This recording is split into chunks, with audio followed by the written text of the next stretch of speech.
It's that time again. Let's get weird! Let's get weird! We're talking about 10 more of the weirdest metal bands, and we're starting with Gigan.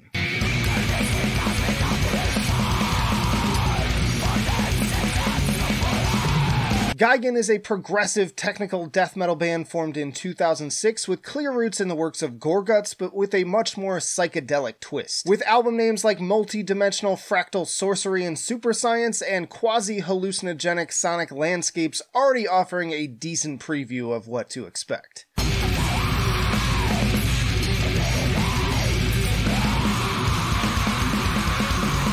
Eston Brown's unhinged vocals will throttle the shit out of you while Nate Cotton and Eric Hirschman scramble your brains with a dual assault of cacophonous riffs and insatiable rhythms. Time signatures leap from measure to measure while the guitar throbs, pulsates, and punctures. And when paired with themes around diabolical monsters and science fiction, it's a truly maniacal recipe for madness. I'm losing my fucking mind here. Next up is Liturgy.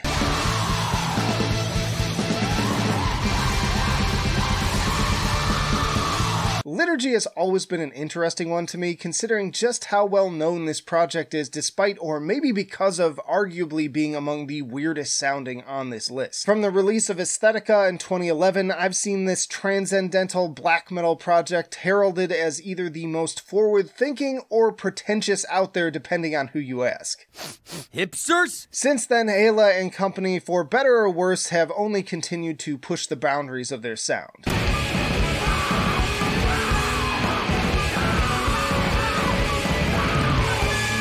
From glitchy electronics to wind and brass instruments to strings and xylophone, one can never guess where these albums will take them. And while there are still more traditional metal elements with glimmers of distorted guitar and raw blackened shrieks, it's really the layers and layers of things on top of that that keeps me coming back even when things get a little bit too wild even for me. Acknowledging my limitations. Then we have Confessor.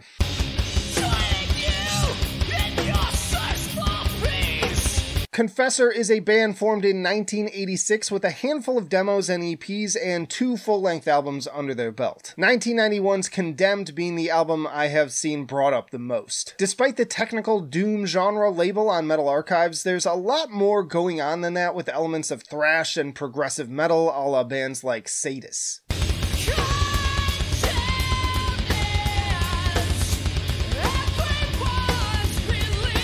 Regardless of what you call it, the churning guitars, turn-on-a-hat rhythms, and almost improvisational sounding vocals make for a truly disorienting experience. One that's most certainly not going to be for everyone, but definitely feels ahead of its time. I'm certain that my grunge and alternative-riddled child brain might have exploded had I heard this when it came out. Next up is Minipony.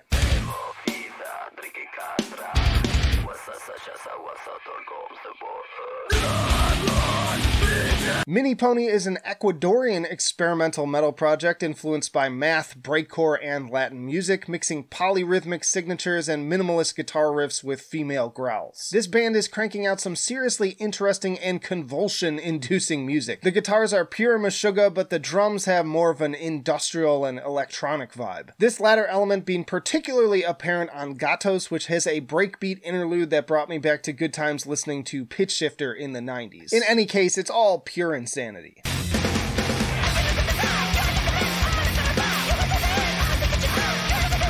But that's not all. Minipony get pretty experimental with the vocals too. It sounds like Mike Patton during his tenure with Phantomus or the Dillinger Escape Plan, in that the words are relatively inconsequential in comparison to the rhythm. Taken together, their albums are groove-ridden, energetic thrill rides designed to keep you guessing without ever losing your undivided attention. Then one of the bigger names on this list, we have Leviathan.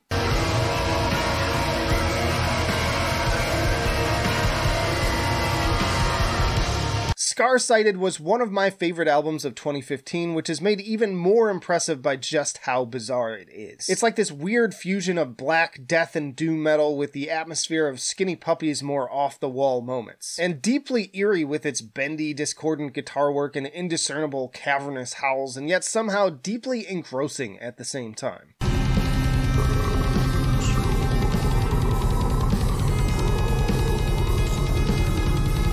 There are also plenty of hints of things like Cultus Degulus and Deathspell Omega, but taken to a completely different place. Songs are unpredictable due to their non-traditional structure. In my review, I also compared them to watching a David Lynch film. Rest has plenty of other weird moments in his discography, but this is definitely his tour de force. We're only halfway through, but if you're enjoying the video, help me out in the algorithm by hitting the like button and commenting your own favorite weird metal bands down below. But next up we have Methwitch.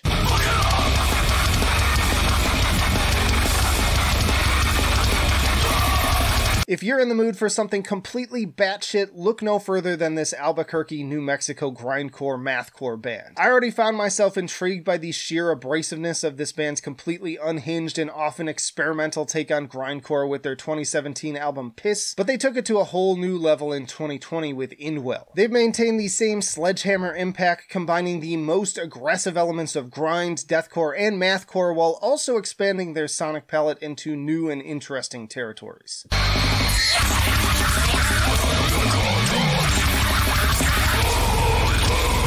1 minute it's ion dissonance, psyopus, and the red chord jacked up on amphetamines and fed through a meat grinder of shrieking, violent dissonance. The next we're suddenly exploring new metal choruses and edgy alternative sentiment with Spiral and Ashen. Think Full of Hell colliding with Frontierer and Carbon. Baby, it'll blow your mind. Next up, one of the real underdogs of this list, Balance Interruption.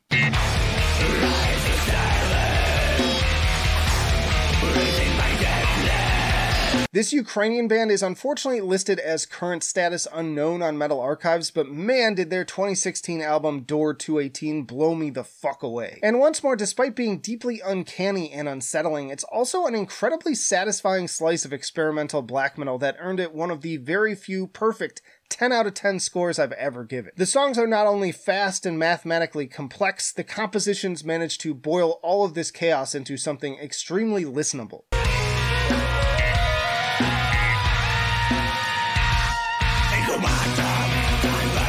From the hellfire guitars and electronic beats to the wailing saxophone, the writing is on point and the performances are alive. The guitar riffs range from obsu-esque madness to your more traditional dissonant black metal chords, alongside the seriously clunky bass work, especially on Incubatum, Conveyor, and Dust. Not to mention, much like Aeneon, the little jazz breaks are sure to take you straight to Twin Peaks' mysterious Red Room.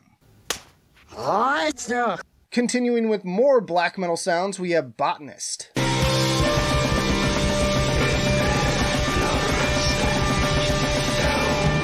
Botanist is another project that I've had the pleasure of speaking with over the years. You can actually check out my audio interview right here on the channel. Theirs is another very unique take on the genre, taking the foundations of atmospheric black metal, but rather than using guitars, the melodies are driven by hammered dulcimer. And while I had initially assumed that this was a case of a musician knowing the instrument and deciding to apply it to a different direction, it was actually the other way around, with him learning it from the ground up to make this music.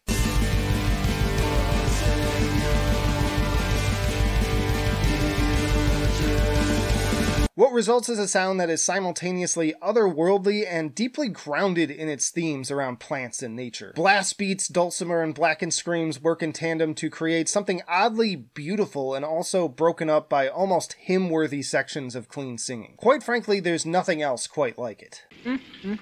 How do they dream up this stuff? Another real underdog here, we have Lou Kelly.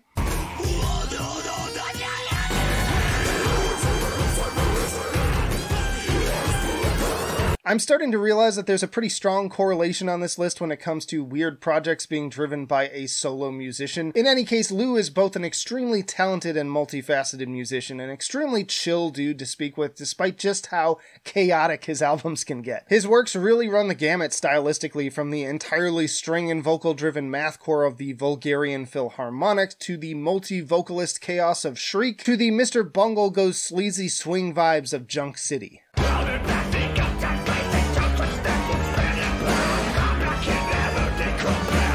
Seemingly never satisfied with staying in one place, each subsequent album is entirely different from the last, with the only thing you can predict being its complete unpredictability. In that way, I do very much consider him sort of a Patton-esque figure of the underground. So even if you don't love the first thing you hear, there's certain to be something on his Bandcamp page that speaks to you. And then, perhaps the weirdest thing of all, we have Umbah.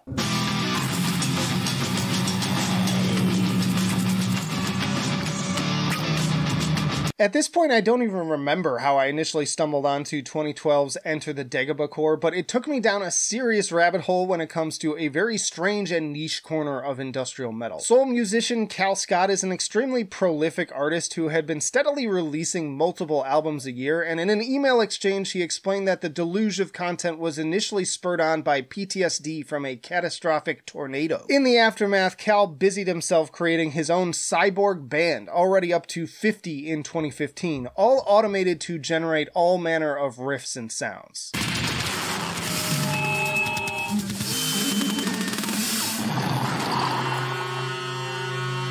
I like to think of it as similar to AI-generated music, except created by physical machines, sort of an AI meets Author and Punisher. And also, unlike pure AI-generated music, Cal still takes what these machines generate and manually edits them into coherent but still highly odd tracks. With at the time 2 running over 24 hours able to generate 40 hours of music with about 10% of it usable, though he was still working on improving that percentage. If you're truly into oddball music, this is the project for you.